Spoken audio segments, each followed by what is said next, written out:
PT Matahari Putra Prima Tbk menyuntikkan modal ke anak usahanya sebesar 46,65 miliar rupiah. Ya, langkah ini dilakukan untuk memperkuat bisnis retail dan menjawab perubahan perilaku belanja masyarakat.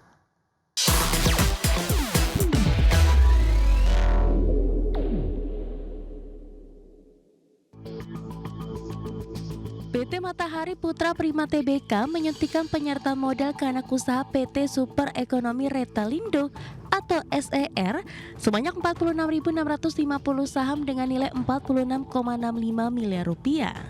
Dana ini berasal dari kas internal perusahaan dan telah mempertimbangkan kondisi keuangan secara menyeluruh. Setelah transaksi ini, modal ditempatkan dan di-store penuh SER meningkat menjadi 51,65 miliar rupiah. Manajemen MPPA menjelaskan penambahan modal ini merupakan bagian dari strategi perusahaan untuk memperluas cakupan pasar dan menghadirkan gerai yang lebih dekat dengan konsumen.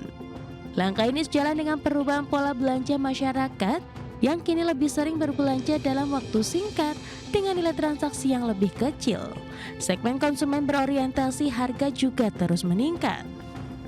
Dana hasil penambahan modal akan digunakan untuk pengembangan gerai, modal kerja awal, pengelolaan persediaan serta penguatan sistem dan infrastruktur operasional. Transaksi ini diharapkan memberikan dampak positif terhadap kinerja keuangan MPPA melalui pertumbuhan pendapatan, efisiensi operasional, dan peningkatan daya saing. SER juga diharapkan menjadi platform pengembangan usaha retail lainnya ke depan. Berbagai sumber IDX Channel.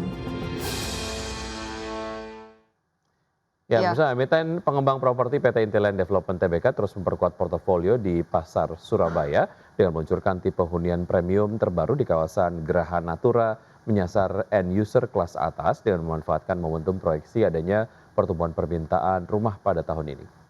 Ya, Direktur Pemasaran Intiland Wilayah Surabaya Harto Laksono menjelaskan langkah ini diambil guna merespon tingginya permintaan pasar end user kelas menengah atas terhadap hunian yang mengedepankan privasi dan aspek kesehatan. Selain sektor hunian, Intiland juga mempercepat pengembangan area komersial melalui Soho Aurora. Sementara itu, manajemen mencatat adanya pergeseran preferensi konsumen di tahun 2026 di mana pasar cenderung menghindari sistem inden dan lebih memilih unit siap yang bisa diserah terimakan dalam waktu 3 hingga 4 bulan. Adapun untuk proyeksi pasar 2026, Intiland memproyeksikan pasar properti residensial tapak akan tumbuh moderat. Faktor utama pendorong pertumbuhan ini adalah stabilitas permintaan dari konsumen akhir serta dukungan stimulus fiskal dari pemerintah. Jumlah permintaan klaim awal tunjangan pengangguran Amerika Serikat meningkat menjadi 200.000 di pekan yang berakhir 17 Januari. Meski demikian, penambahan tersebut jauh lebih rendah dibandingkan dengan konsensus proyeksi ekonom yang memprediksi klaim pengangguran akan naik mencapai 209.000 klaim. Jumlah warga Amerika Serikat yang mengajukan permohonan baru untuk tunjangan pengangguran meningkat. Menurut data Departemen Ketenagakerjaan, jumlah permintaan klaim awal tunjangan pengangguran naik 1.000 menjadi 200.000 di pekan yang berakhir 17 Januari. Namun penambahan tersebut jauh lebih rendah dibandingkan konsensus proyeksi ekonom yang memprediksi klaim pengangguran di periode tersebut akan naik mencapai 209.000 klaim. Sementara di pekan sebelumnya, jumlah klaim pengangguran mencapai 199.000. Data ini menunjukkan pasar tenaga kerja Amerika Serikat mempertahankan laju pertumbuhan pekerjaan yang stabil pada Januari. Tantangan dalam menyesuaikan data untuk fluktuasi musiman di sekitar musim liburan akhir tahun dan pergantian tahun telah membuat klaim menjadi bergejolak dalam beberapa minggu terakhir. Tetapi di tengah volatilitas tersebut, pasar tenaga kerja Amerika Serikat tetap berada dalam apa yang disebut oleh para ekonom dan pembuat kebijakan sebagai keadaan perekrutan rendah dan pemecatan rendah. Data klaim mencakup periode di mana pemerintah mensurvei pemberi kerja untuk komponen non-farm payroll dari laporan ketenagakerjaan Januari. Non-farm payroll meningkat sebesar 50.000 pada Desember, sejalan dengan rata-rata bulanan untuk tahun 2025. Sebagian dari penurunan klaim yang disebut berkelanjutan ini kemungkinan disebabkan oleh beberapa orang yang telah kehabisan masa berlaku tunjangan mereka yang dibatasi hingga 26 minggu di sebagian besar negara bagian. Berbagai sumber, IDX Channel. Harga minyak merosot sekitar 2% ke level terendah dalam sepekan pada perdagangan di hari Kamis seiring dengan berdanya ketegangan geopolitik setelah Presiden Donald Trump melunakkan sikapnya terhadap Greenland dan Iran serta munculnya sinyal positif yang berpotensi mengarah pada penyelesaian perang Rusia-Ukraina. Minyak mentah berjangka Brent ditutup merosot 1,8% menjadi $64,06 per barrel, sedangkan minyak mentah berjangka West Texas Intermediate anjlok 2,1% ke posisi $59,36 per barrel, yang merupakan posisi terendah dalam satu pekan. Adapun Trump mengatakan telah mengamankan akses penuh dan permanen Amerika Serikat ke Greenland melalui kesepakatan dengan NATO. Kepala NATO menyatakan negara-negara sekutu perlu meningkatkan komitmen terhadap keamanan kawasan Arktik guna menangkal ancaman dari Rusia dan juga China. Dan sementara itu di sisi lain Trump juga menyatakan berharap tidak ada lagi aksi militer Amerika di Iran, namun menegaskan Washington akan bertindak jika Teheran kembali menjalankan program nuklirnya.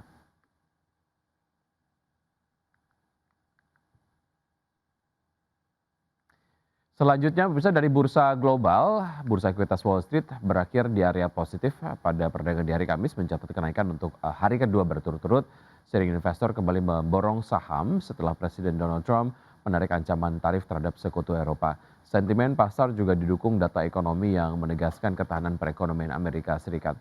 Pada perdagangan di hari Kamis, dini hari, di hari Kamis, pemirsa, indeks Dow Jones Industrial Average ditutup penguat 0,63% ke level 49.384, S&P 500 naik 0,55% ke posisi 6.913 dan Nasdaq Composite yang melonjak 0,91% ke level 23.436. Dan dari bursa Eropa, pemirsa, bursa ekuitas Eropa mencatat kenaikan harian terbesar dalam hampir 2 bulan seiring dengan meredanya kekhawatiran investor setelah Presiden Trump menarik ancaman tarif terhadap negara-negara kawasan Eropa dan menegaskan tidak akan menggunakan kekuatan militer untuk menguasai Greenland. Dan Stoxx 600 ditutup melonjak 1,03% ke posisi 608,86 dan DAX Jerman naik 1,2% ke posisi 24.856 dan FTSE 100 Inggris menguat 0,12% ke posisi 10.150.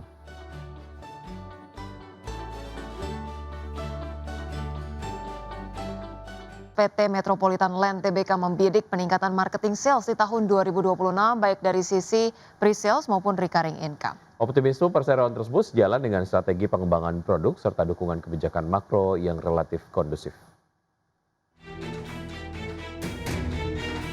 Keputusan Bank Indonesia untuk menahan suku bunga acuan dinilai membawa angin segar bagi sektor properti, termasuk bagi PT Metropolitan Land Tbk. Direktur Perseroan, Olivia Surojo mengatakan, stabilitas suku bunga dinilai mampu menjaga minat beli masyarakat, khususnya pada segmen hunian yang mengandalkan pembelian kredit pemilikan rumah. Dengan BI rate yang tetap, bunga KPR masih berada di level yang cukup menarik bagi konsumen. Menurutnya, kondisi tersebut membantu menjaga minat beli di tengah pemulihan daya beli dan kepercayaan konsumen yang masih berlangsung. Stabilnya suku bunga juga diyakini dapat mempercepat pengambilan keputusan pembelian, terutama pada segmen residensial.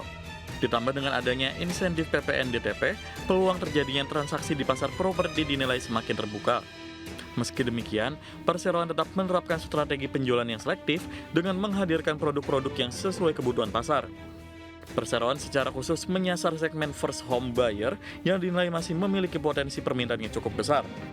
Pada 2026, secara umum perseroan membidik peningkatan marketing sales dibandingkan tahun sebelumnya, baik dari sisi pre-sales maupun recurring income. Optimisme tersebut sejalan dengan strategi pengembangan produk serta dukungan kebijakan makro yang relatif kondusif. Dari sisi industri, outlook sektor properti domestik pada tahun ini dinilai relatif stabil, terutama untuk segmen hunian. Berbagai sumber, IDX Channel.